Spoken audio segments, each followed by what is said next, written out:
બધી વસ્તુના અનુભવ જાતે કરવા જરૂરી નથી હોતા, ક્યારેક બીજાના અનુભવમાંથી પણ શીખાય.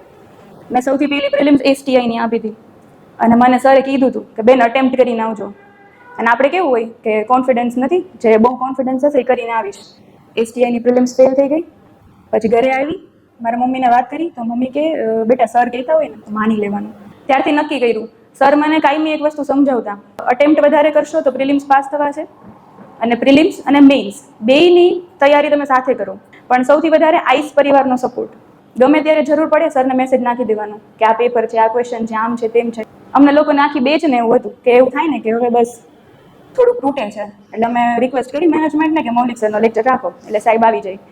એટલે મોટિવેશન બહુ સારું આપે છે સર, ગાઈડન્સ બહુ સરસ છે આઈસનું, અને આ આઈસ પરિવાર ન હોત ને તો કદાચ આજે હું ઓફિસર ન હોત.